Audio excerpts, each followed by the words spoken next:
PHNX Cardinals live on the Thursday. Welcome in. It's your premier Arizona Cardinal podcast. Like and subscribe. Leave us a 5-star wherever you get your programming. I don't like that. I'm Johnny Venerable. He's Brack. Become a diehard. Go PHNX.com. Pick up a free hat and or shirt every single year. You're a diehard. I'm a diehard. Typically for the man to my right, he's Brack, Arizona Cardinal beat reporter. My guy, what's going on today on a football I was Thursday? just simply welcoming in the fam. Like, I was uncomfortable when you were doing that. I didn't like it. You threw me off I was guard getting a here. sense of urgency. We're a little bit late here, and we got the whole squad. I love John this Paul comment from Edward de DK. Dios, little Yes. easy, no steroids. What's up, Jonathan, Mike Evans, C5. DK Ian. Travis, I should be working right now. This is the place to be. When you want to procrastinate, when you want to work on your Cardinal acumen, this is the place. Welcome, friend. Right. That's the type of energy that we need on a Thursday, no doubt about it. Yeah, Jason, come at me. Let's go. Yeah, come at anybody. It's an open forum here. We're talking Cardinals football. What do you think they should do with the 4th overall pick? Come at me. Many of us bro. are locked arms and living in harmony together that has a future of Marvin Harrison Jr., but anybody outside of that, they want violence, and we're all here for it. I'm going to get violent on this show, verbally violent today. We're going to talk about a lot. We're going to talk about Monti Ossenfort made some comments to the Arizona Cardinals flagship station. We're going to get to those. But first, I want to get to Seth Miller, $5 super chat. My guy, coming out the gate with a 4th-round pick a la last year question. What role do you think John Gaines will have on the roster next season? I was stoked for him when he was drafted. It really just depends, Seth, how quickly John Gaines can come back from injury. If he's healthy and he's ready to go, he's playing catch up, but from a mental standpoint, because he missed all those reps last year. So now it's okay. Can he come back and be in a position to contend for a backup spot? Because I think it's unrealistic to say he can start at left guard. Number one, because I think they're going to sign a veteran, and number two, I mean, this is his rookie year. Mm-hmm. Yeah, I love it. I love Seth Miller right out of the gate saying, here's my old honest Abe Lincoln $5 bill. Let's get into the super chats. Love it. And follow up on another, like, back-to-back days, Jonathan Gaines questions, because you saw him throughout training camp. He was holding down the backup center role, and also he's holding down the left guard role, as he said, with the backups, and seeing plenty of time in the preseason before, unfortunately, he went down to the knee injury in the preseason finale against the Vikings. But I mean, this is a guy, when you talk about mentally, he's there. I mean, this is a guy that was quoting poetry. Not that that's like a sign of somebody who's big brain, but, you know, he's a well-spoken kid out of UCLA. He's versatile. He was the most athletic offensive lineman at the NFL Combine last year. But at the same time, you look at his collegiate career playing for the Bruins, he's a guy that never stuck any specific spot on the line. He played center, he played guard, he even played tackle, and the versatility is great, jack of all trades, but a master of none. I think that the Arizona Cardinals, and Jonathan Gannon said this before the injury, before the regular season kicked off last year, Johnny, where he said they're going to have a role for him and lean into his versatility, and we'll see if that's something that they're going to lean into once again as he enters his, you know, we'll call it his rookie season, as you mentioned. Like, I think Jonathan Gaines is somebody that could very easily carve out a roster spot for himself, but we're not talking like one of the 5 starting offensive linemen. That seems like it's far-fetched to me. Yeah, I think those jobs are going to be precious. And I think last year was the year for John Gaines to be able to come in and say, no, I'm going to take this job and it's going to be mine into 2024 and beyond. Fortunately, he went down at a position that was very vulnerable for the Cardinals for most of last season. So I'm rooting for him. Really athletic, gifted young man. Seems like a great guy, too. We had breaking news before the show went live. I want to allude to it now, Brack. This is being reported by Josh Weinfuss of ESPN, Cardinal reporter there, friend of the program, reporting just moments before we went live. The Cardinals have parted ways with Director of Player Personnel Drew Grigson. A source has told ESPN, there's Grigson on the left there, he had been with the team for 16 years. So for much of his time in Arizona, he was with one Steve Keim, a little bit with Rod Graves, but majority of his time with the aforementioned Keim. And this just comes on the heels of Quentin Harris parting ways with the organization as well mutually, according to reports, Bo.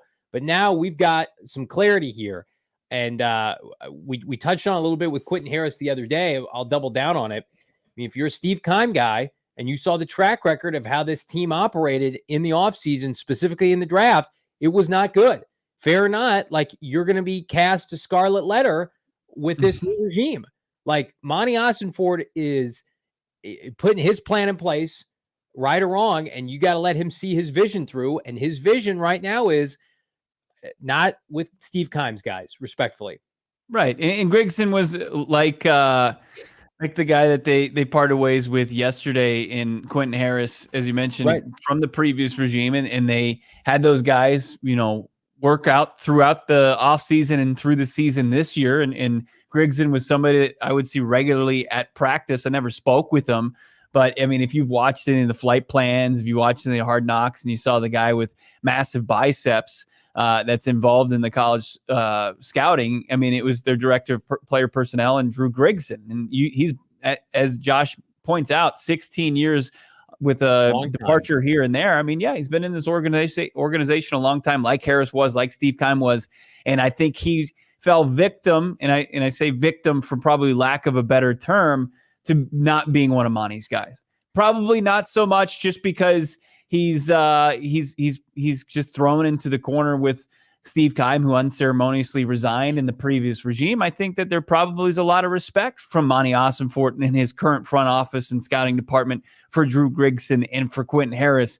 But I think just going forward, I think Monti wants his guys in, and I'm interested to see, what direction they go with the director of player personnel beyond this. And in that picture, you had Josh Scobie, and I think Scobie probably, he's like your head of college scouting.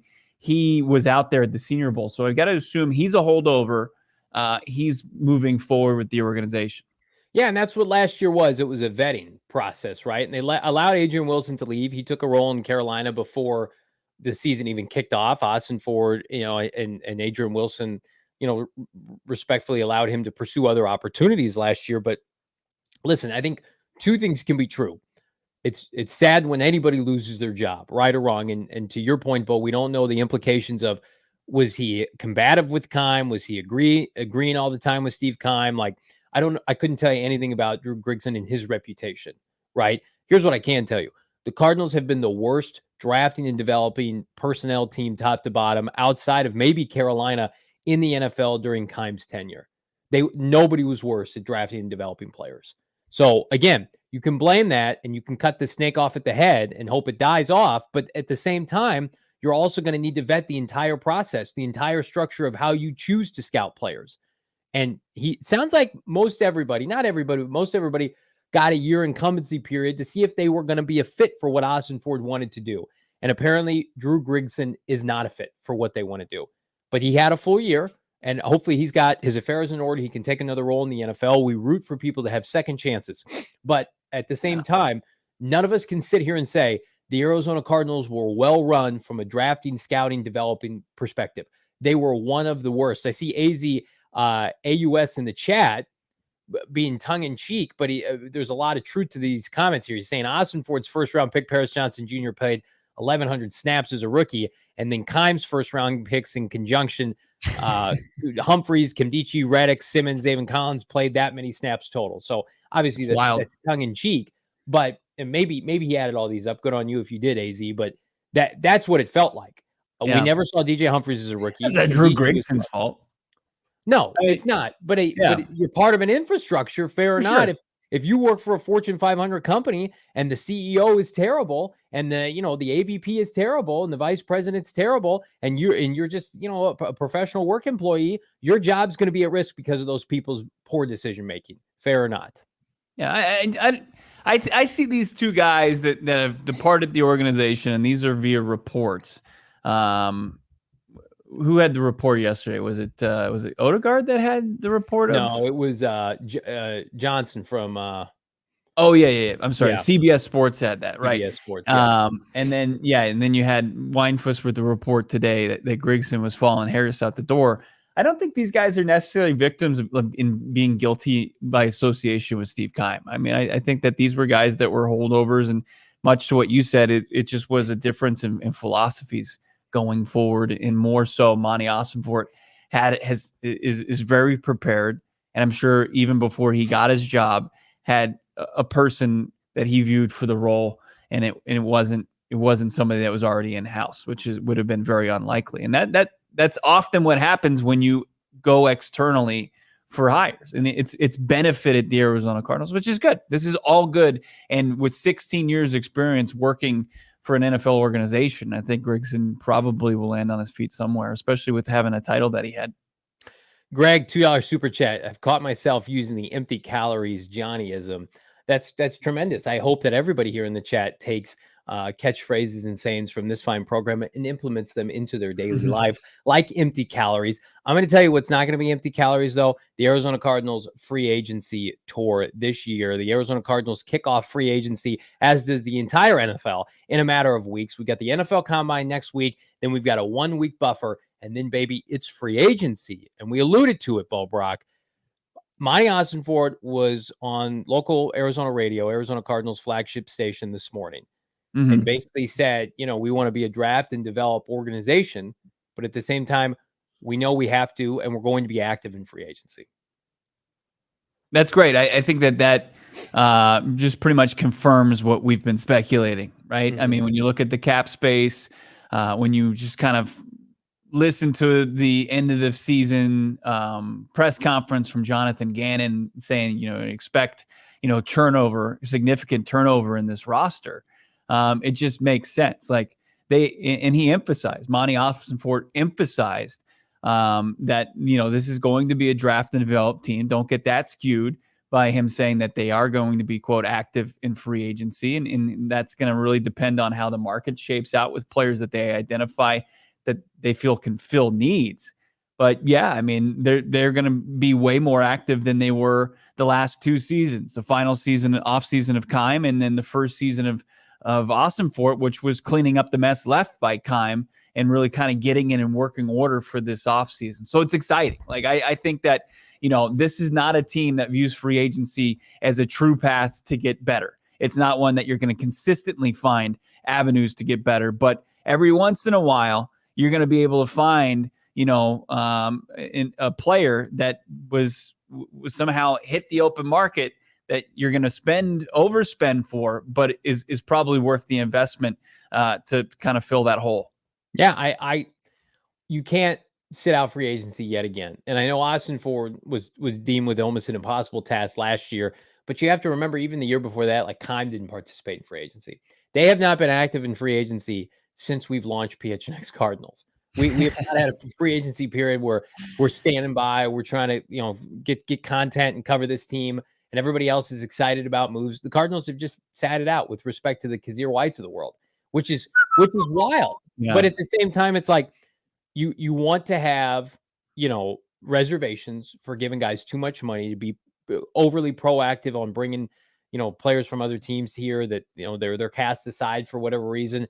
You got to be smart, but at the same time, you can't sit out free agency again.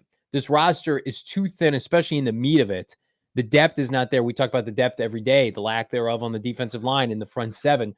You have to go out and spend money, supplemental money. We'll talk about a couple offensive targets that we like that wouldn't cost them too much to bring in this offseason. But I mean, we know that they're going to prioritize the defensive line. We've reported that. And then certainly now we feel like they're very much in the camp. I think they're going to sign one premier offensive lineman, whether it's left tackle or left guard. I tend to lean left guard. I think they're going to try to come out of free agency with a starting left side of their offensive line O-lineman, if that makes sense. And so, like, to do that, you got to be active. You got to be proactive and get people on the phone. I watched Ossenfort in that Cardinal flight plan last year, how aggressive he was in the draft. And I would love to see him take that same approach in free agency. And I think he will. Like last year, he couldn't do that. Hands were tied, assessing the roster, finding out if Isaiah Simmons was worth keeping. He wasn't. Finding out what they're going to do with D-Hop. They cut him, right? So now it's like, okay, take that same approach, go out and court some of these guys like a Justin Matabuke or somebody and revamp this team, because as fired up as I am about the draft, they need some sure things. And sometimes those can come in March. that funny? You thought just the uncontrollable just noise that came from my body when Johnny mentioned. Did you hear that, Johnny? Matabuke's name. Bo was like, that was like uncontrollable noise, just like, yeah. When you said Matabuke. I mean, he's speaking my language here. I'll have to cut that clip later. Gets me going a little bit. Like if they can get in the sandbox, if they can get into negotiations, yeah. I mean, I'm a little uncomfortable right now. You should be. You should be. I'm getting a little hot on the collar. Why you wore purple? I'm wearing, the Ravens purple today for Matabuke. I'm worried about you guys. This is I'm uncomfortable already. We haven't even left for Indianapolis. Turn the lights down next time we talk about Matabuke again. That gets me going. He fits exactly what they need. He's going to be a young 26-year-old, just disruptive interior defensive lineman. Name a bigger need that they have. I mean, maybe you can go left tackle, but I mean, after watching it's not as big as D lineman. No.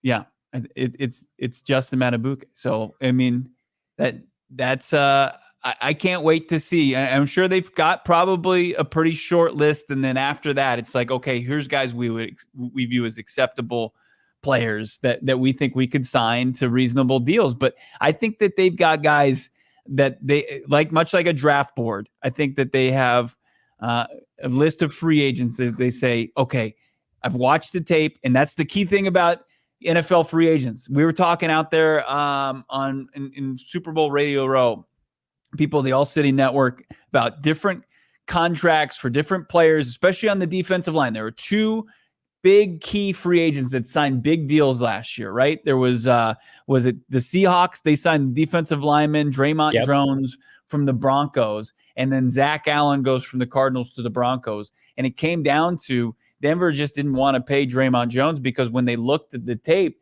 that when you talk about empty calories, his sack numbers were a little fraudulent. And what do you see this year? Sure, he had 4.5 sacks, but was he make as much of an impact as he did his previous season in Denver? No, and I think that's where good organizations can separate themselves. Monti Ossenfort, especially with as much tape as he watches, he's not going to be ill-prepared for free agency. Like, he knows who's identified. He's going to go right after him, and if the number's not right, if it's too rich, then he'll pass on it, and they'll just roll the dice on trying to draft and develop those guys. And you're just going to have to, kind of have your hands tied at some positions. But I think that's just what smart organizations will do. Yeah. I also think if you're Monti Ossenfort, you're going to put yourself in a position where you know that the draft is not going to pay dividends in certain positions because of where the strength of the draft lays, right? Like, probably not going to be a pass rusher at 4, probably not going to be a defensive lineman or a cornerback. Like, I know your draft should not have to supplement your needs immediately, and you should be able to plan accordingly down the line. But you also, like we saw last year, the rookies are going to play again, which is great. It's the best organizations can do that. Rebuild on the fly like the Packers did last year, youngest team in pro football. But I'm sorry, you need to sign a number 1 cornerback. You need to be able to have multiple defensive linemen that you feel comfortable trotting out there in September. And then anything you get on top of that in the draft is gravy. One of the things I actually kind of liked what Steve Keim, his philosophy, he didn't execute it well, but he would always say, and Bruce Arians was probably the main advocate for this, is you want to be able to field the team before the draft and feel good about 11 and 11 on each side of the ball. And the Cardinals are not close to that. And they may not get through free agency feeling great about that, but you got to at least make an attempt. I think they're close offensively with that. I think adding a left guard of note, and who knows what's going to happen at receiver. Kelvin Beachum can slide in there at left tackle for now. You've got the semblance of a quality offense. The defense needs just so much. And that's why I just come back to the notion of we're going to be sitting here and they're going to be making moves. I really do believe every single week they're going to be out there courting players, and they're going to be one of those teams consistently in the transaction waiver wire, because what choice do they have? Like, this is the season, not last year, but this is the season. Like, you have to see this vision at least come to fruition a little bit. Like, we're putting playoff aspirations on them. Certainly that's what they want, but you can't roll out this team next year and win 5 games. You got to be able to go out there and show promise and show the vision coming to its own in the NFC West, where you went 0-6 last year. You can't do that with, no pun intended, not a full deck. You need NFL quality players, starters, and they had so many guys on the roster last year, especially at the end on the defensive side, that had no business starting the NFL. Like Right. that happened. Like we laugh about their sack total, Bo. Their defensive line group, like I'm sorry, the Roy Lopez's of the world, like those guys were on practice squads. They're not starting caliber players. Like I put Madden on for my son, and he's playing as the Cardinals updated roster right now. I'm looking at the front seven, and I'm like, 3/4 this is gonna be gone. They're not even gonna be on the roster. Right. No, I mean, and you saw games against the Rams, sometimes even against the Seahawks, mostly in the first game against the Seahawks, and then both games against the 49ers, where offensively they imposed their will on the Cardinals defensive line. And if you get a guy in there like a Wilkins or Matabuke and you supplement it later in the draft with a Byron Murphy or Tavondre Sweat or Chris Jenkins, now teams just can't do that. They can't comically just say, watch this, I'm going to run it again. I'm going to run it, and then we're going to run it again, and we're going to run it again, and we're just going to move the ball down the field. That's basically what the Niners did. They did. It was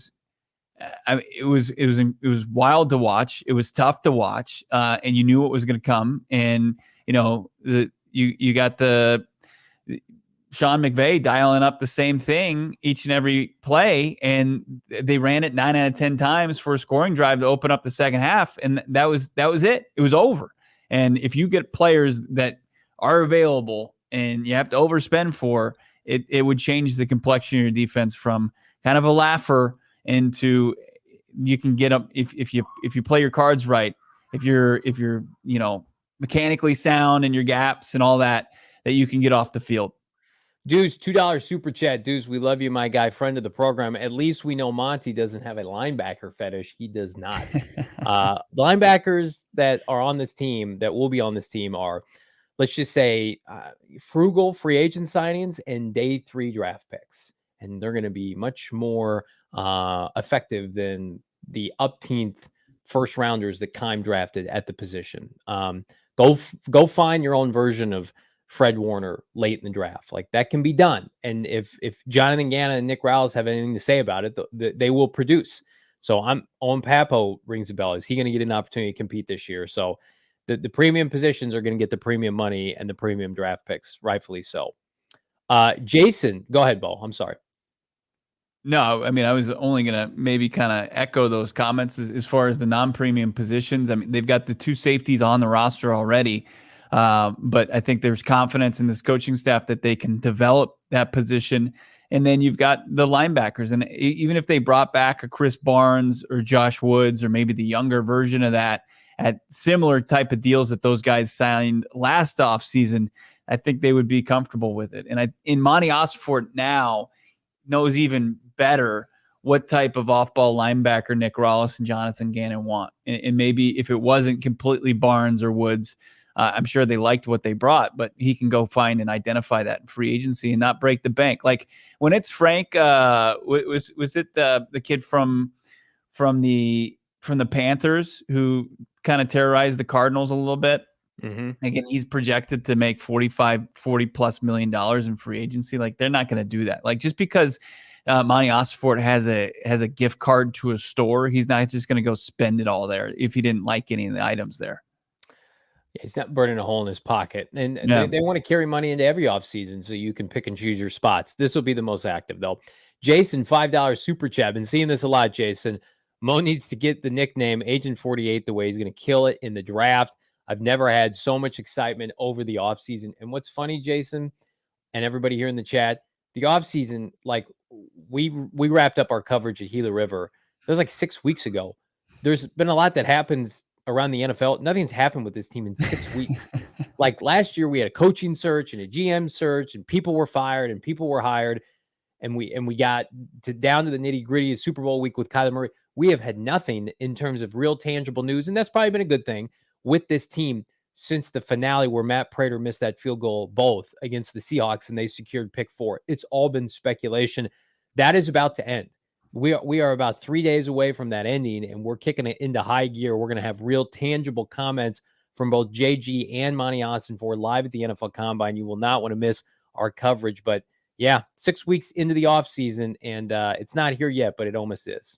Yeah, it's nice to hear from Monti. And even though he is a master of sorts of telling you something and nothing at all. It was very how he talked about the NFL draft, the wide receiver position to Arizona sports, and said, they would even take calls and they're just, it was the same stuff we heard last year. And that's fine, but it just makes you feel warm and fuzzy inside to hear the general manager, the architect of the Arizona Cardinals talk about the offseason.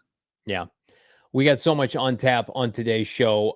We're both going to dish out who we believe would be a quality offensive free agent for the Arizona Cardinals to sign. Plus, Bo, Daniel Jeremiah got very candid with regard to the Cardinals, what they should do at pick 4, and then especially what the price is going to be for a team that wants to come up for a quarterback. You will not want to miss that. But plus, you don't want to miss this. Our friends at BetMGM, they've got the deal of the year right now. If you're a new customer, I haven't dabbled with BetMGM, what are you waiting for? Bet 5, get $150 instantly. Bo, do you like any bets recently? I haven't asked you really since the NFL season. Have you hit on anything? I usually try to follow along with Damon Dog. It's been tough with the Yotes dropping, is it 11 straight now? And trying to just hit on do factors right there. But the Sun's back on the hardwood tonight. What's up, Damon? You got something? Yeah, we got some big game matchups tonight in basketball in Arizona. We got Juve taking on Washington State 1v2 in Pac-12. And then you got Suns taking on the Mavericks. So there's some good stuff to bet on for sure. I heard Bo had ASU money line against U of A the other night. That's what I heard. But if he did, and he did bet 5, get 150, he would have still gotten the 150 in bonus bets. Absolutely. He took even a big fat loser like that, I would have gotten money back. Isn't that crazy? Nothing's crazy when you're dabbling with our friends at BetMGM Sportsbook on your iOS or Android. Check them out at BetMGM.com. They're going to have a bunch of draft props right around the corner. Plus, of course, spring training baseball, as you mentioned, NBA action, Suns tonight. Bet $5 on the Suns money line. Guess what? 150 in bonus bets, regardless if it cashes or not. You're going to get that. Once your bet's been placed, you're going to get your bonus bets to go to town however you want, even if the game tips off hours from now. But what you got to do, you got to sign up with BetMGM, use that bonus code PHNX, tell them PHNX Cardinals sent you, and check out the show notes for full details. Find out more and listen now to my dear friend, Damon Dog, talk about it in the disclaimer. Promo call 1-800-GAMBLER. Available in the U.S. Call 877-8-HOPE-NY or text HOPE-NY 467-369 New York. Call 1-800-327-5050 Massachusetts. 21 plus to wager. Please gamble responsibly. Call 1-800-NEXT-STEP Arizona. 1-800-BETS-OFF Iowa. 1-800-270-7117 for confidential help Michigan. 1-800-981-0023 Puerto Rico in partnership with Kansas Crossing Casino and Hotel. Visit BetMGM.com for terms. This promotional offer is not available in New York, Nevada, Ontario, or Puerto Rico. I think the Suns actually tip 5:30. Is the game? It's in Dallas, isn't it? So they're taking on Luka the Ho in the Mavericks from D-Town. Why not just kick back, put your feet up, and maybe pop one of your favorite OG's gummies? Of course, Arizona's favorite cannabis kitchen. OG's launched 2 new products in the new year that you got to check out for yourself. They got the RSO, the OG's Naturals, and the Big OG's. The Big OG's, exactly what they sound like. A gigantic gummy. It's actually 10 slices, but it's perforated. So they're all together. You can just cut off a couple slices that you want for the experience that you're seeking out at that given moment. Check out the full product line of OG's gummies at ogsbrands.com. They have the sleep time gummies, which if you're having trouble, maybe a little insomnia, they can help put you to sleep, keep you asleep. Check it out for yourself. ogsbrands.com. Follow them on your socials as well at ogsbrands. Got to be 21 years or older, and of course, look for them in your local dispensary here in AZ. I want to get to these Daniel Jeremiah comments because they are pretty telling. And his mock draft, let's start from there real quick, though, because his comments kind of contradict his mock draft. Do they not, Bo? They do. They absolutely do. So I watched the call. It was insane. It was really cool that Daniel Jeremiah, probably the premier draft expert right now, even though I think Trevor Sikkema is coming for that crown. But Daniel Jeremiah, of course, the lead draft expert for NFL Network, NFL.com, he kind of held court with all the media, and there's an invite, and you just get a Zoom call, and you can just put your hand up like you got a question in your meeting. All of us have experienced that for the most part. A lot of us work remote, and he just went through them, and he did about 2 hours. And there were 2 Cardinals reporters, Bob McManaman from AZ Central, the Arizona Republic, and then Donnie Druin of All Cardinals, the SI site, got questions in about Donnie. primarily the Cardinals' first round picks. And Bobby Max was up first, and he said, Cardinals, we would imagine that if Marvin Harrison Jr. is on the board, it's easy. The Arizona Cardinals take the Ohio State wide receiver. But how do you view that pick if MHJ isn't available? And Daniel Jeremiah said this. I think we have the quote where he said that the Cardinals probably, in his opinion, should go with one of the other two receivers, because the way that Daniel Jeremiah sees it, you can make the case that the three highest rated players in the entire draft are the three receivers: Marvin Harrison Jr., Malik Neighbors from LSU, and Rome Odunze. He likes the three receivers over the top tackles in Joe Alt and Olu Fashanu. So that's the first part of it, Johnny. I understand what he's saying. I'm just kind of want to emphasize, I don't think the Cardinals view it like this. Right. And things can change. We've got 2 more months to the NFL draft, and people can clip stuff and they can keep receipts, and what we say now may not be true in April because people's opinions can change. We're pretty confident, like, they want to take an offensive tackle if Marvin Harrison Jr. isn't there. That's something that we've sourced over the last couple of weeks. I think that, yeah. Don't like, and I like Malik Neighbors and Rome Odunze fine, and I think they're a prime trade down target if things fall right. The Cardinals are desperate for a left tackle, and a left tackle. We broke the news yesterday. Paris is staying at right tackle. There are 2 blue chip, in my opinion, maybe not in DJ's opinion, blue chip left tackles that are going to be available. And it's very, like, I like Joe Alt more, but it's very much just like, you like red wine or white wine? You like Joe Alt or Olu Fashanu more? So I couldn't tell you who the Cardinals have graded higher, but I think, again, I tweeted this out like 3 days ago. They view Marvin as the exception because he's the best player in the draft, and you take him if he's there. And if he's not there, certainly, as Ossenfort mentioned on local radio today, like, they want to be able to move around, probably try to trade down and get a tackle. And if they can't trade down, I think they take a tackle at 4. Remember, it was last year, Bo, where everybody's like, you have to take Will Anderson Jr. We have it sourced on this podcast.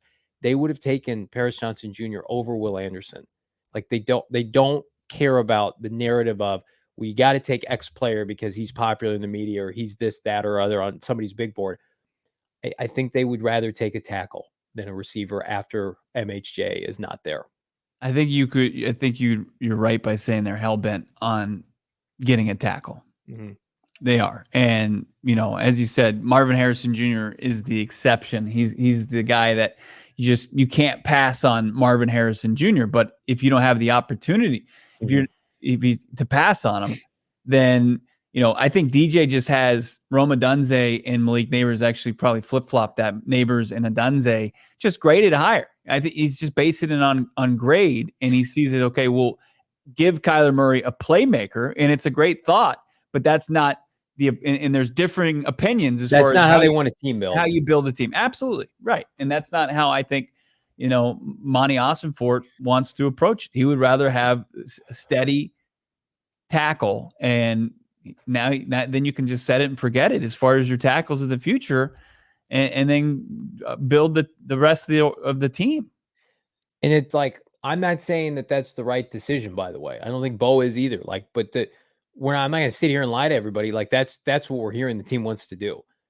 And I think what you can't argue is they won a very specific style toward the end of the year when the offense was as efficient as it's ever been. And Greg Dortch was their number 1 receiver, and Michael Wilson and Trey McBride. Yeah. But, like, they want to be able to go out and have their quarterback upright for 4 quarters and have open passing lanes. And I just don't, outside of Marvin, I just don't think they value receiver, maybe like I at least thought they did. I remember doing a show before the Senior Bowl, and I said something to the effect of, like, well, if Marvin's not there, then you got to take a receiver at 4 because they're all going to be gone by 27. Mm-hmm. And I still, to some degree, believe that because I'm concerned about what's going to be available at 27.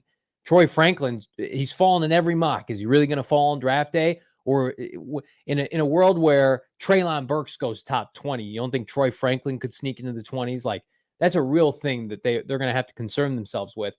I don't think they care. I think they care more about, I know they care more about, let's have 2 first-round blue chip tackles that were drafted within the top 10, and then everything else will take care of itself. whether or not Kyler Murray is our quarterback in 5 years, whether or not he goes down. Like, they think that the best way to have sustained success offensively is with elite offensive line play in conjunction with your quarterback. They don't put high-end receiver play, at least that high, on their hierarchy right now. And they also feel like they can draft and develop receivers, obviously, based on what the return was on Michael Wilson last year. I think the only of the three, or I'm sorry, if Marvin Harrison Jr. is off the board and for whatever crazy scenario presents itself where there's no team that wants to come up for that quarterback, that whoever it's Jaden Daniels, Drake May, whatever happens, he's got a bong gas mask on minutes before the draft and he just plummets like Laramie Tunsil. If that scenario happens and you got to stick and pick, like I would consider Malik Neighbors for sure. I definitely would. Because of the fact, from what we've heard from several people, Spielberger, Sycamore, guys that are in the know, Malik Neighbors would be a top wide receiver. He would be at the top of most wide receiver draft class anyway. But then, like, you get to it as far as value, like then you get Joe Alt, potentially your top tackle. Like I could go either way. And then what does Malik Neighbors measure at next week, though? Is Malik Neighbors 5'11" and a half, or is he 6 He's foot? Big enough. He plays big enough for me. Okay, I know that for us, but for them, Zach Pascal's 6'2" and Michael Wilson's 6'3". Marvin Harrison Jr. is 6'4". Like, I think 6 foot is enough. It's enough for Cliff Kingsbury and Steve Keim, certainly. It's like a plus size receiver. Look at that guy. That's Andre the Giant out there. But here's the thing about the receiver too, and I still like this. These are conversations that become moot if Marvin Harrison Jr. is there at 4, and he very well could be, because it's going to be 1, 2, 3. And Daniel Jeremiah will even back up that comment here in just a bit. We'll get to it, but like I don't get scared off about the inability down the draft board to get wide receivers. It's just a different caliber. Like, Troy Franklin isn't the end all be all, like, because we've been there and we've seen like a Xavier Legette, we've seen a Brendan Rice, we've seen a Ricky Pearsall. Like, there's plenty of depth in this receiver class. Just as the same case can be made, and the Cardinals are in a great position because they're one of their 2 top needs: wide receiver, tackle, wide receiver. And it just puts yourself in a position, like we've been talking about, to maximize your draft pick at 4th overall. And I think trading down certainly enters that equation with Marv off the board. Now, here's another part of this before we get down the draft board at 27. Daniel Jeremiah, of course, was fielding questions all over the place from college reporters about, people coming out of Washington, Notre Dame. And it was a mixed bag. And of course, you had Notre Dame Patriots reporters asking him, what are they going to do at 3? This is a direct quote from Daniel Jeremiah. To me, it would be tough to pass on a quarterback. I love Marvin Harrison Jr. as a player, but it's tough to pass on a QB. Now, he's saying that, a day removed from having the New England Patriots take Marvin Harrison Jr. 3rd overall in his mock 2.0. You know what? But when you say that out loud, and then what's transpired, because all these guys that are on the networks, not everybody, but a lot of them are from the East Coast. They have ties to the East Coast. Does Daniel Jeremiah have ties to people back in Boston, or people on the East Coast? He's a San Diego guy. That got, or a West Coast elitist that got a phone call, and they're just like, "That's cute, Daniel. That's not happening. We're not going to do that." Somebody from New England contacted Daniel Jeremiah after his mock came out and laughed and said, "That's cute, Danny. That's not that's not happening, right? We're taking a QB, right?" That's what I read that as. That he got a phone call where he got tipped off by a scout, a friend of a friend from a scout, or an executive in New England. Elliot Wolf's barber called him, and he said, "That's a receiver, 3rd overall for a team that needs everything. Not a effing chance."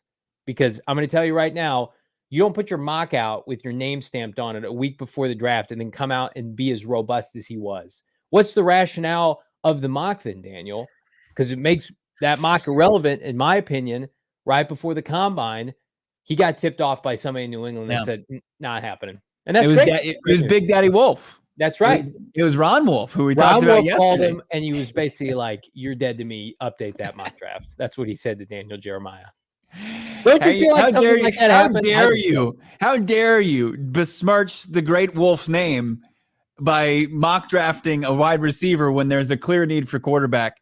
You either change your ways or you're Who do you dead. think we got coaching this team? Cliff Kingsbury? What do you think's going on here, Danny boy? That's what happened. That's exactly what happened. It's aggressive, Ron. Ron, how'd you get this number? Shut your mouth and mock Drake May to my team right effing now. I don't care if it's JJ effing Carthy. That's right. You get a quarterback. If to I don't see Foxborough. Bo Nix mock 3rd overall on your mock draft 3.0, we're gonna fight on the field of the combine. That's what happened. There's no way that didn't happen. He got new intel because he was so confident in that mock draft. He's just like, got to go with the best player. They need everything. And then you got Matt Miller out there like, they can't take a quarterback. And then what Daniel Jeremiah do? Walk that puppy back. Yep, we need everything, but we're going to take a quarterback. Thank you. You think anybody called Matt Miller, or his phone just stayed silent? No. Matt Miller called his Twitter and he said, what's trending here? What can I piggyback on? And then that's what he did. Hey, twitter.com. Let's get some information here. Oh, this is trending. Let me give you my take on it. He's fine. I don't want to become enemies with Matt Miller. No. But like his organic pieces of information that he puts out there are just so incorrect most of the time. I just can't take it seriously. I mean, he got off on the wrong foot as far as my experience when in was it 2014, 13, he said, Matt Barkley's on the board at 7. He's not getting past the Arizona Cardinals. Who remembers that? That was NFL Draft Scout on Twitter, Matt Miller. NFL Draft Scout when, he was working for what? In his basement, just like hammering mock drafts out before it was trendy to do that. Now he's at ESPN and I'm happy for his success, but Daniel Jeremiah, I trust. He's got great intel, great information. I believe him because the other piece of that was this tweet that came out this afternoon. Damon, do we have it? With what it could take for a team like the Giants to come up with the Patriots. So I don't know if we have it. We don't have that, but yeah. Daniel Jeremiah said that if the Giants wanted to come up with the Patriots from 6 to 3, it was like how many second rounders? It was like 3 second rounders. Mm-hmm. And then and that's 3 spots. So if you're the Patriots, you could get, if the Giants wanted to come up for Jaden Daniels or Drake May, you get 3 seconds and you might still get the player you want at 6 anyway. And then there was talk of well, if the Patriots or the Cardinals drop out of the top 10, you need at minimum, you and I talked about this off air, 3 number 1s. Yeah. So if all that's in play, you have to take your quarterback now. They've got the draft chart, and that's mainly what DJ goes off of. And there was one of the questions after he went back to the 3 quarterback scenario. We're back to non-crazy talk, and the Patriots would go 3, or a team would come up. Q Myers, your boy Q, who covers the Raiders out there, asked, what would it take for the Raiders to get up? Why is he my boy? I don't know who that is. He's everybody's boy. He's your boy Q. Gotcha. And that's what he goes by. And he's well-respected Raiders radio guy. Anyway, so it would take your first round pick swap, a future first. Yep. And then I think it was a 2026 first. No. Yeah. And a couple sweeteners. That's the baseline. Now you can't trade more than 3 firsts, but it's expensive, especially when you're trying to get up from 13. But if the worst of all realities happens and Marvin Harrison Jr. isn't there and there's one of those quarterbacks on the board, or JJ McCarthy lights up the pre-draft process and becomes a legit surefire top 5 pick, then you've got every opportunity to trade down. Now, 4 is probably a least likely move down scenario for the Cardinals after doing it last year. Yeah. Not completely out of the question, but Donnie Druin followed up later in DJ's availability and said, do you think the Cardinals at 4, how does it impact number 27? What should the philosophy be that pick? Should they trade down, or should they be looking for somebody and take advantage of that 5th-year option? And he said, quote, I would definitely entertain a phone call if you were to get there at 27, knowing that you already have a playmaker in the bag there at pick number 4. So he's talking about probably Marvin Harrison Jr. And yeah, I mean, you would entertain it, but I think we get back to the conversation of who's on the board for the offensive line. And Daniel Jeremiah's scouting as far as the offensive tackle position, Johnny, it's very intriguing because he's got 7 offensive tackles in his top 20 prospects in this draft. He's got, in no specific order, Joe Alt, Olu Fashanu, Fuaga from Oregon State, J.C. Latham, Fontenot from Washington, Guyton out of Oklahoma, and Amarius Mims out of Georgia. So you look at the run-on quarterbacks, the receiver class, some defensive players mixed in there. You've got 7 tackles that you could be. I mean, 1 to 2 to 3 of those guys could be in play when you're at 27. Yeah, tackle me intrigued. Am I right? Because I'm going to hey. tell you right now. Hey, I'm not trading back if there's a premier tackle. I'm trading up. I'm going up and getting my left tackle of the future. I'm not sitting on my hands, and I think Ossenfort will. Like he's alluding to trading back in his interview today on local Arizona radio. I think you package a third rounder and you ensure Kyler Murray has a stable left tackle. No one bats an eye at that. That's why you do trades to begin with. That's why you hedged your bet with Tennessee last year as they came up for Will Levis. Like you have the ammunition. And when you're in the position that the Cardinals would be in this scenario and you have Marvin Harrison Jr., I know Ossenfort would never admit this. Everything else is window dressing if you get the tackle. Like go through the motions, get your tackle, and then you have the biggest fucking press conference of all time, trotting out Marvin Harrison Jr. and a Mims or a Latham or a Tyler Guyton in front of Arizona media, and you're the king of the valley suddenly. That's right. And then everything else you do from pick 35 onward, let's just see how it works out. Take another Garrett Williams, B.J. Ojolari, Michael Wilson. You exit the first round pick because this franchise has not had a lot to celebrate recently. You get the bell of the ball on Marvin Harrison Jr., plus you go up and you get a bona fide stud tackle, a first-round top 20 tackle at like pick 22, 23, 24.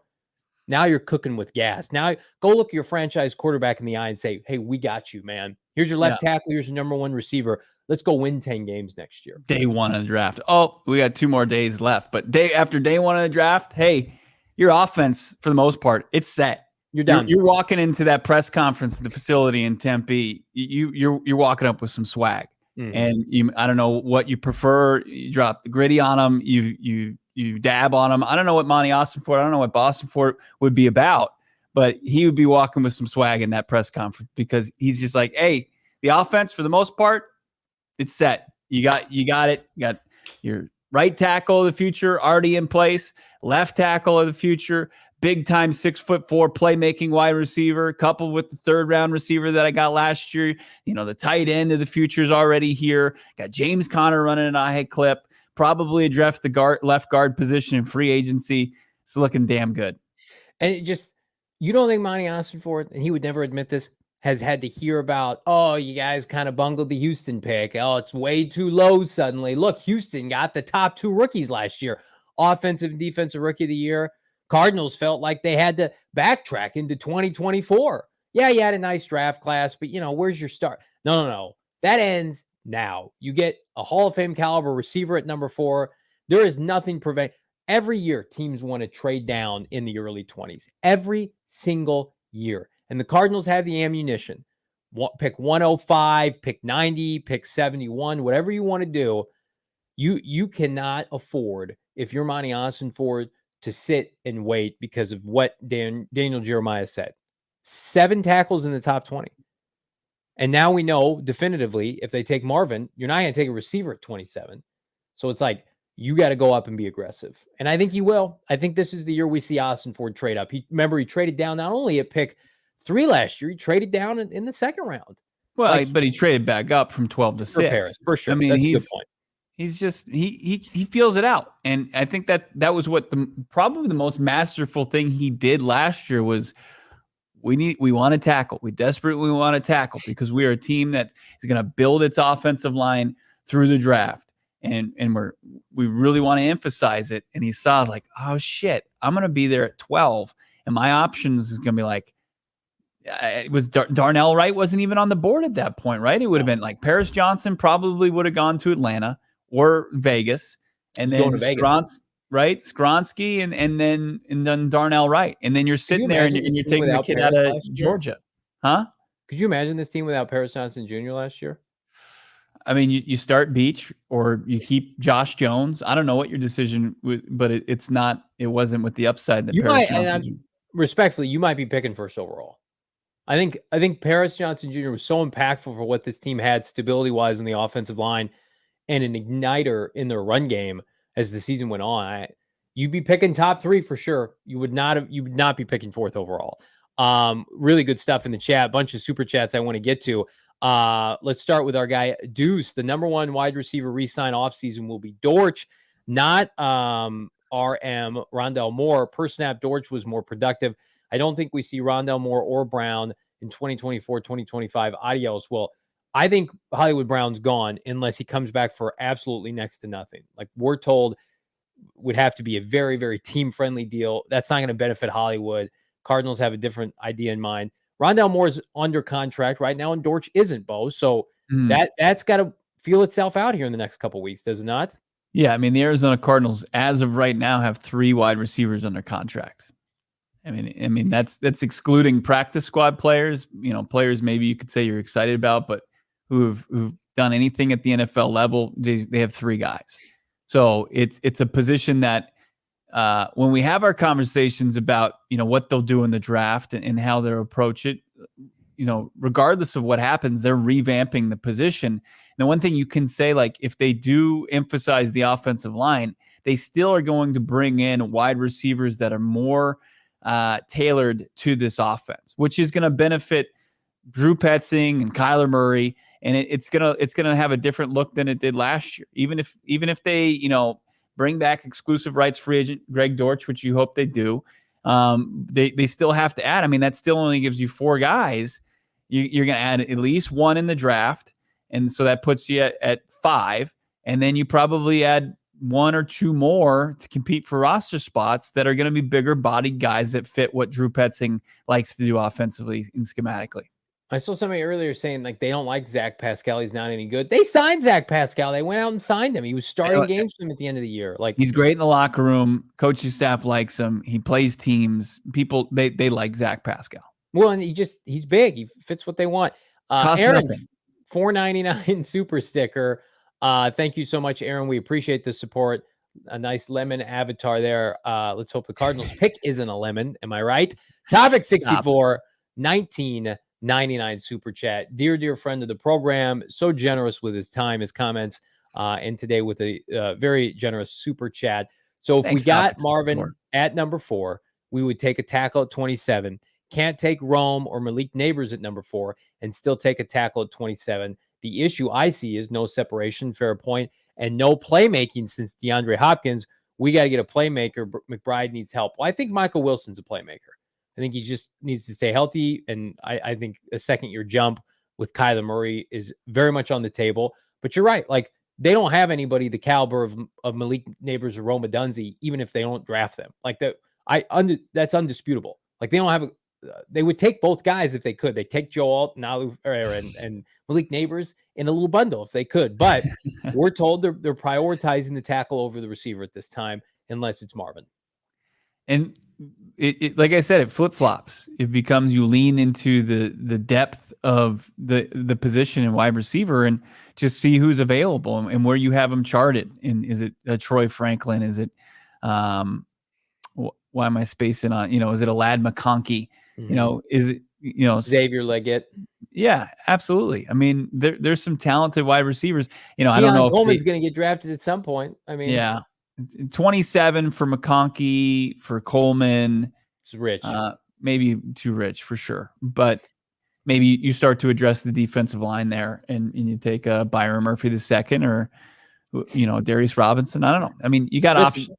There's a scenario in which Marvin's not there. The Cardinals take a tackle. The board doesn't fall to their benefit, and then they go line of scrimmage player, Bo, as you just mentioned, at 27, and we're sitting there at day 2 to start our draft coverage, and they still don't have a receiver. Like that's a possibility. That's scary. You're sweating it out. It's an all-time sweat. It's a Damon Dog PHNX bets type sweat where you're in there until the final free throw drops, and then the seconds go off the clock. It is. I mean, the entire offseason, as far as the wide receiver position goes, and maybe the tackle. I don't think the tackle. I think there's going to be more of an urgency there. And as you've got source, the defensive set front seven. But it could be just one of those where it's just like, you got to be patient. Like, they're going to get some guys to fill out roster spots, but nobody you're going to be like, there's the answer to that position. Very few. I think there very few answers are going to be presented in free agency. Maybe two or three where you're like, I feel good about that. Richard, do you feel good about bringing Dobbs back? Would you bring Dobbs back? $1.99 super chat. I would. I think the Cardinals are in a position where they want Clayton Tune to win the job. I don't think that's the smartest move, and I'll trust their coaching and coaching up Clayton Tune. I would get a veteran QB to back up Kyler Murray because Kyler Murray is known to miss time, but I don't think Dobbs will be back. I think he's going to get a chance to go. I think, like, again, Bo, we talked about, I think like a New England would be perfect for Dobbs in preparation for Jaden Daniels. I think that'd be great. If they went out and signed Dobbs to like a nice little 2 or 3 year deal, we would know, like, now we're cooking with gas here with the Jaden Daniel hype train. Yeah. Brandon also bringing up Brian Thompson Jr. Oh yeah, that's true. Or Brian Thomas, right? Yeah. It's, he's an impressive prospect that gets kind of in the shadow of Malik Neighbors as another late first round option. Yeah, man. I mean, yeah, Tune is probably the guy that they're going to try to give it another opportunity to. And I don't think might be wrong. I don't think Jonathan Gannon paid this close attention to it, but I know Josh Dobbs took issue with his final days in Arizona, and I can see the organization taking exception to that. It's like I think Joshua Dobbs didn't truly understand, the business that he's in for like a fleeting moment. Like I understand it's whirlwind. His entire season was insane to sign with the Browns, go through preseason with them, and then become thrown to the flames as far as the Cardinals starter. And then to do that for 8 weeks, like he did, and then to be basically benched and then said your emergency quarterback to traded. Like, that's crazy. I understand that, but sometimes you just don't need to say anything. And he went on a podcast shortly after his trade and was like, well, I was told things that he felt weren't the truth, where it's just like, hey, dude, it just happened to be a couple days before the trade deadline, an opportunity presented itself, and the Cardinals sent you to, an opportunity that pretty much gave you an extra couple dollars a season, like, in your career going forward. So I don't think the Cardinals will go back to Dobbs just for what happened after he got dealt. Yeah, I think that's well said. Fair point. And I wish Dobbs well, but that didn't handle that the best. And I think everybody probably be better off moving. I don't think anything he was saying was untrue, but I think it was. Yeah, like, you gotta know when to holster that. Just yeah. Benjamin Albright tweeting as we speak that basically the cost to trade up, especially for a team like the Broncos, astronomical. And that, like, they don't have a second round pick, right? Right. Like, unlike last year, this year, like, the quarterback tax is going to be alive and well this year if a team wants to trade down, which again reinforces the notion, like, if you're New England and these quarterbacks are so highly thought of, like, what are you doing? Get a quarterback, support him. I'm supported by the best financial credit union in the great state of Arizona. It's Desert Financial, which, oh, by the way, is also the official credit union of the Arizona Cardinals for more than 84 years. Desert Financial has been Arizona's largest, most trusted local credit union. They've got financial experts who are committed to making their members and the community a tailored fit financial solution to help make their financial goals and dreams come true. Plus, they've got checking, savings accounts, mortgages, loans. They've got credit card options, investment options, and more. Plus, Bo, if you're an Arizona sports fan, we happen to be, there's no better place to do your banking than Desert Financial Credit Union, in part because you can show your team spirit. I got it right here in my wallet. No, I will not show everybody. You can represent the Red Sea with the Arizona Cardinal Visa debit card. Again, show your team spirit. Open up a free checking account online. Get that debit card. All you got to do is go to desertfinancial.com/Cardinals to get started. Takes a matter of minutes to set up your brand new free checking account Plus, you're going to get your debit card in the mail a couple days after the fact. Desert Financial, the official credit union of PHNX Cardinals, Arizona Cardinals, the Venerable household. Get it now. Let's give you more opportunities to put more money in your Desert Financial checking account, savings account, whatever it may be, with our friends over at Arizona Lottery. They got this new promotion that they've launched. It's the Arizona Adventure Lottery just promotion they got going on, where you got lottery tickets featuring 3 iconic landscapes, Picacho Peak, Monument Valley, and Camelback Mountain, when you can just scratch off and win prizes up to $50,000, or you can participate and you can get out into nature and enjoy our great state and 10 of its different destinations across the state, from Flagstaff to Yuma. And you just visit it to azadventure.com. You'll get details and directions, but it's going to geolocate you, and you can use and enter tickets online for a chance to win $1 million. Check out, get all those details. Visit azadventure.com for more information and how you can take on an adventure for a chance to win $1 million and Arizona travel prizes. Matt Eberflus met with the media today, but I don't really care about anything they had to say in Chicago. When is Justin Fields being traded? I feel like it's imminent, Bo, but it hasn't happened yet. So we continue to wait until we can put the first overall pick officially to bed.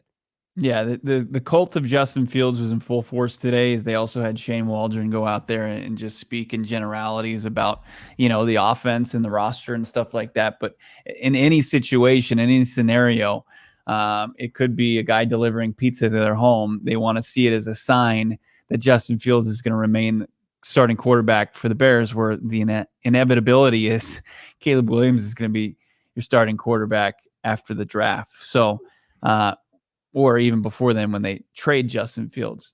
So it's, that they just continue it. And I think the biggest news was Eberflus's new haircut. That was it. Yeah. Had a nice beard and looking solid. Looking ready to court New Caleb Flus. Williams and his family. Yeah. Gotta look your best when you're talking to Caleb Williams and his family. Gotta make sure you're clean cut and you got your act together. Right. Can't be sloppy walking in and saying, you know what, we're going to draft your son. They're like, we'll see about that. He's going to go to the Commanders. He's going to hold out. Everybody, they're being tested here ahead of the NFL Combine, which, of course, comes before NFL free agency. Speaking of free agency, Bo, we did it yesterday with a couple defenders. Now it's Johnny and Bo's offensive free agency wish list. A couple, let's call them relatively realistic options for the Arizona Cardinals to add in free agency. I went first yesterday potentially, so I will allow you to go first today. Yeah. I remember it. Somebody tagged me in this when Justin Fields, when his whole Instagram saga went down the other night, where he unfollowed the Bears, and I jokingly looked at who he was following. He's following Budda Baker and Rondell Moore, and said, Justin Fields, Cardinals QB2 confirmed. Somebody wrote a story on that as if I was being serious. No way. Yeah. They said Arizona Cardinals reporter who wrote believes it? What website was it? Sporting News? It was probably Sporting News. Yeah, it was probably PFN. Yeah. I don't know. But I couldn't believe that as somebody just like somebody's taking you serious here, where I was clearly just joking when there was a trending topic online. All right, let's do this. And as we've mentioned throughout this week, that the Arizona Cardinals this offseason are really going to want to address the offensive line. And when we start to look at this free agent market, I don't think they want to break the bank. So I'm looking for a savvy signing. And I'm going to former Minnesota Vikings guard, finished last season with the Jacksonville Jaguars, and Ezra Cleveland, 25. He's a big boy. He's about 6'6". He did allow 3 sacks last year. His PFF grade was awful after he went to Jacksonville, but I think he was pretty decent in Minnesota, who drafted him in 2020. And there was some time that overlapped with Cardinals offensive coordinator Drew Petzing. So there is some familiarity there. And his projected contract, not bad, 3 years, $28.5 million. Now that's obviously inflated because what every team is going to be seeking out offensive line help, and some of the top 5 guys at each position are all going to command pretty decent deals, and that's what Ezra Cleveland is. I like his size. I like his run blocking ability. I like that he has experience at left guard, and I think that's what the Arizona Cardinals are going to look to couple with a new left tackle this season.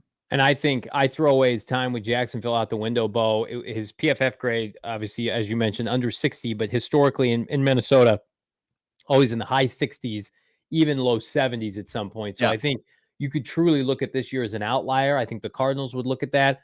And I think it makes a lot of sense. It's somebody that can immediately come in and, oh, by the way, help a rookie, a 25-year-old helping a 21-year-old Joe Alt or Alu Fashanu get acclimated.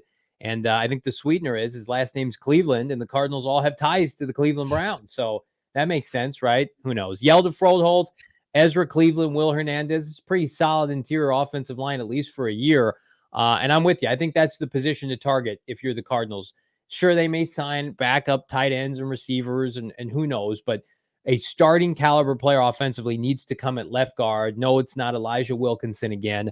So I like Cleveland. I like this guy. And I'm splurging a little bit here because I do think he is one of the premier offensive players available. Robert Hunt, the left guard for the Miami Dolphins, 27, so he's a little older, but he has been great every year since he was selected in the second round by Miami. And he was coached, obviously, by a guy in, what's his name?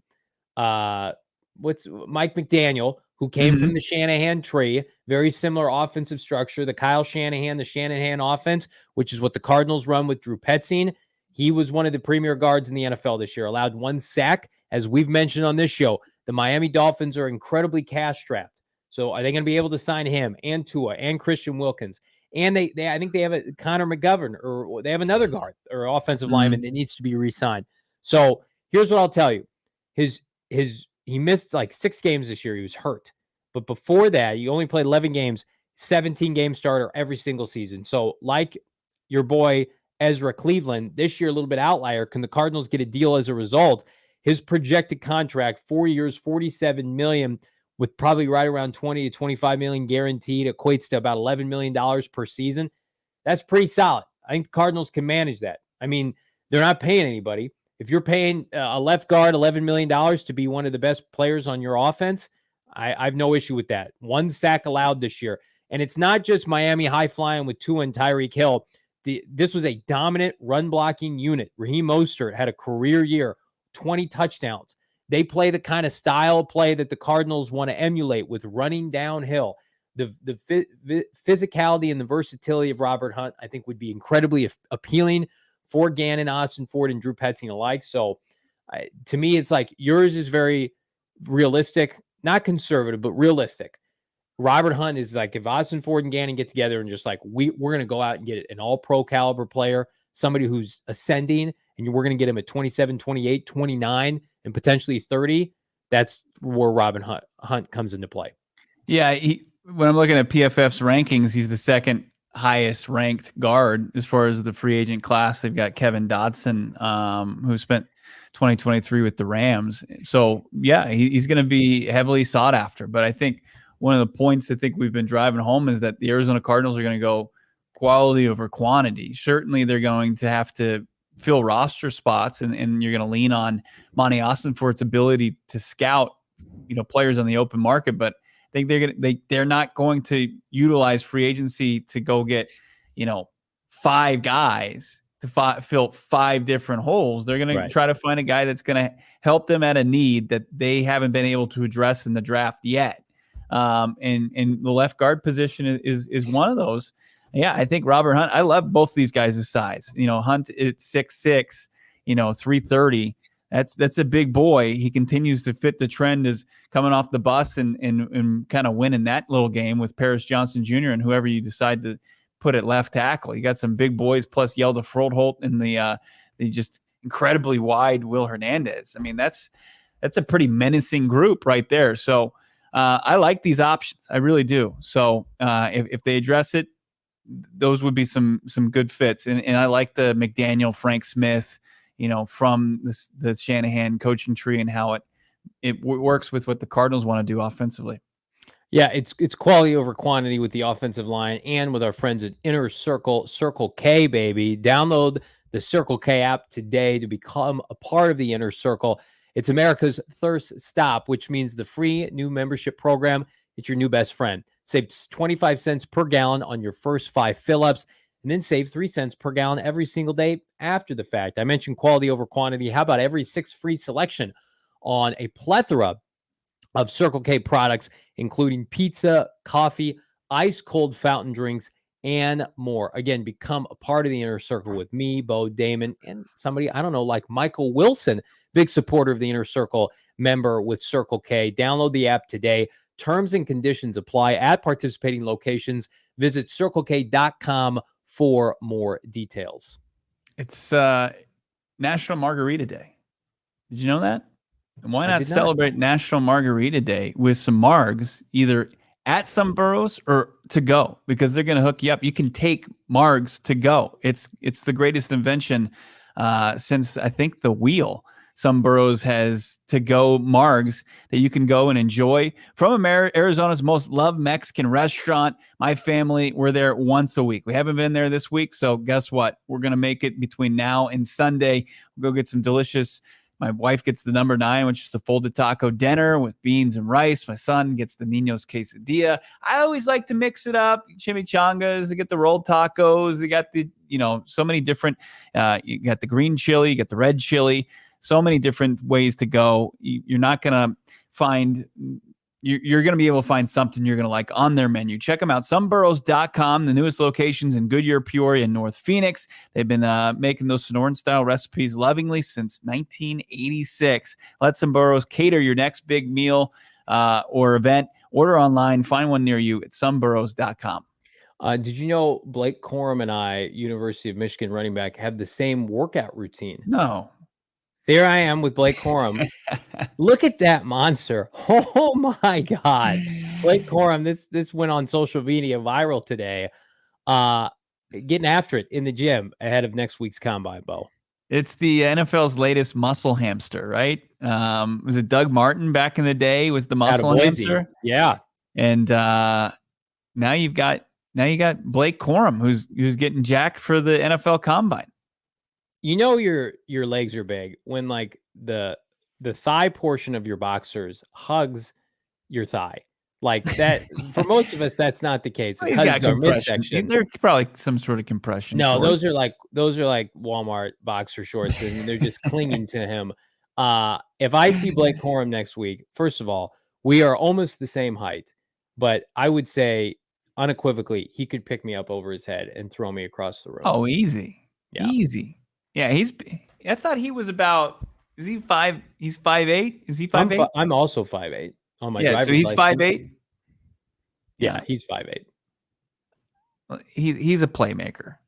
That's one of the interesting things that DJ said today too. Is he expects day 2 there's going to be running backs, and you better get in because he thinks that they're going to be flying fast off the shelves as far as whenever it starts. It could be second round. So like if you're sitting there in the Arizona Cardinals, you got 3 third-round picks. The running back position might have been picked clean. I'm going to tell you right now, the Cardinals lost out on a running back on day 2 last year, at the end of day 2 before they took Michael Wilson. And then they traded back and took the Stanford receiver. I think that they could be a little bit more aggressive this year. I mean, would it shock you if like pick 60 or 70 or whatever it is a running back? Wouldn't shock me. I'd be a little shocked. I think just the state of the room is pretty sound right now, like considering the rest of the roster. I mean, you got James Conner, Michael Carter, who's a great change of pace, and then Amari Dermacado, who I think is going to vie for a roster spot again. And it's really going to hinge on if they do. Like, if they want to get in on finding James Conner's successor, then that would be kind of damning to Dermacado's ability to make this team next year. But I mean, if they do like this RB class, they're going to have, according to DJ, they're going to have to get in when it starts to go. If you want an inside look at me potentially squaring up Blake Corum at the NFL Combine next week, you need to be part of our member Discord at PHNX Cardinals. You want to see a guy at peak physical fitness shape. Oh, you're being too kind to me. And then Blake Corum, yeah. And then, I mean, you probably will have to see when the running backs are available. You like what you see, my man? Hey, Blake, can I get a spot over here? Please escort that guy out of here. If you want the inside look at what is it? Casa Day, TJ Maxx, where we're going to be staying at the NFL Combine. You're going to want to become a diehard. You're going to get a brand new fit every day if we have to go down through TJ Maxx? Are you I 100% I'm going to forget something. You're going to go down from our Airbnb in downtown Indy, and you're going to just be dressed like Blake Corum, just the tank and short shorts, and you're just going to pick out your fit and buy it at TJ Maxx before we roll into the Combine. I'm like, hey guys, where's my number? You know, all the draft picks have their numbers on. I need my number to get out there. I'm with the RBs today, guys. I've been putting up LBs every muscle and ligament in your legs running one route. We still haven't told people that we plan on putting ourselves in the gauntlet. Yeah.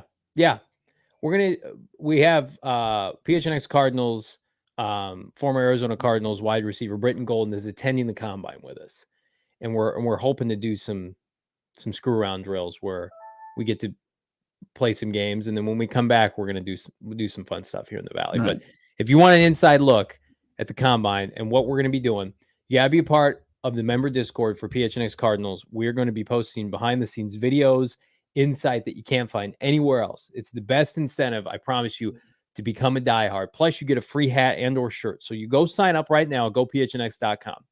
Pick up a free hat or shirt, become a diehard. You get a nice care package in the mail, and then just buckle up and then just consistently refresh that Sumbee all week. Message with other members of the diehard community, and the stuff that we're going to be putting out there, I promise you, is going to be worth it, and then some.